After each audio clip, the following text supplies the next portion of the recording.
গোপালপুরবাসীকে আমি জানাচ্ছি শুভেচ্ছা। আপনি এই ইউনিয়নের সম্ভাব্য চেয়ারম্যান পদপ্রার্থী। জি। তো আপনি কেন চেয়ারম্যান নির্বাচন করতে চান? নির্বাচিত হলে প্রথম কাজগুলো কি করবেন? আসলে প্রথম কাজ হচ্ছে আইন শৃঙ্খলা পরিস্থিতি উন্নয়ন করা। যে রাস্তাঘাটগুলো আছে বাকি দীর্ঘদিনের অবহেলিত। প্রথম টার্গেট থাকবে যে রাস্তাগুলো পাকা হয়েছে এগুলোকে সংস্কার করা, যেগুলো পাকা হয়নি এগুলোকে পাকাকরণ করা। সুষম বন্টনের মাধ্যমে প্রত্যেক ওয়ার্ডে ভাগ করে বাড়ির রাস্তাগুলো সোলিং করা। এলাকার প্রধান সমস্যা কি মনে করেন আপনি? আমি এখন সবচেয়ে বড় প্রধান সমস্যা মনে করতেছি কিশোর গ্যাং। যদি কিশোর গ্যাংকে নিয়ন্ত্রণ করা না যায় তাহলে আমরা কেউই নিরাপদ না। যুব সমাজের জন্য আপনার পরিকল্পনা কি? তাদেরকে প্রথমেই ধর্মীয় জ্ঞান উদ্বুদ্ধ করতে হবে। এরপরে পড়ালেখা। আমার গোপালপুরে বর্তমানে শিক্ষার হার হচ্ছে মাত্র 6%। একটা ছেলে যদি 8-9 উঠে 8-9 পরে তার পড়ালেখা করে না। জনগণকে জনসম্পদে পরিণত করার জন্য ভূমিকা রাখবে ইনশাল্লাহ। আপনি কি রাজনৈতিক প্রভাবের বাইরে থেকে এলাকার উন্নয়নে কাজ করতে পারবেন? আসলে আপনাকে ধন্যবাদ জানাচ্ছি যে আমি গতবারও যে নির্বাচন করেছি আমাকে 252 ভোটে রাত্রে হারিয়ে দেওয়া হয়েছে। তখন আমাদের গোপালপুরে বাংলাদেশ জামাত ইসলামীর কি পর্যায়ে ছিল আপনারা সবাই জানেন। আমাকে দলমত নির্বিশেষে সবাই মানুষ সকলে আমাকে ভোট দিয়েছে। আমি একজন টিচার, সেই হিসাবে সারা গোপালপুরে আমার একটা পরিচিতি আছে।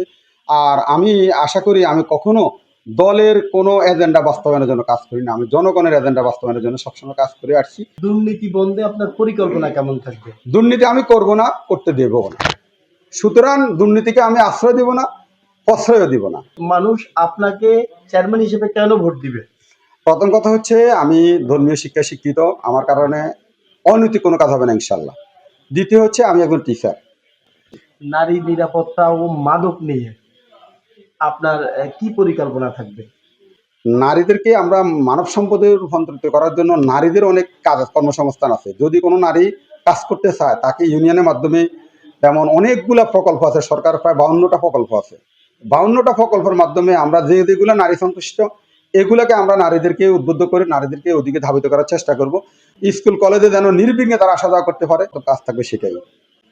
আপনি এই ইউনিয়নে আগে নির্বাচন করেছেন, আপনি পরাজিত হলেও কি আগের মতো সকলের সাথে কাজ করবেন? আমি এলাকারই মানুষ, এই এলাকায় ছিলাম। আমার উপরে অনেক জুলুম নির্যাতন যাওয়ার পরে আমি এলাকা কখনো ছেড়ে নাই, ছাড়বো না ইনশাল্লাহ। আমার যদি মৃত্যু হয় এই গোপালপুরেই হবে। আর আমি যদি জীবিত থাকি আপনাদের সাথেই থাকবো। আমি শপথ করে বলতে চাই আমরা ইনশাল্লাহ গোপালপুরে ছিলাম, আছি, ইনশাল্লাহ থাকবো। এই ইউনিয়নবাসীর প্রতি আপনার বার্তা কি? আমি আপনাদেরকে কথা দিচ্ছি যে ইনশাল্লাহ আমার পারিবারিক টান নাই, আমার অসচ্ছলতা নাই।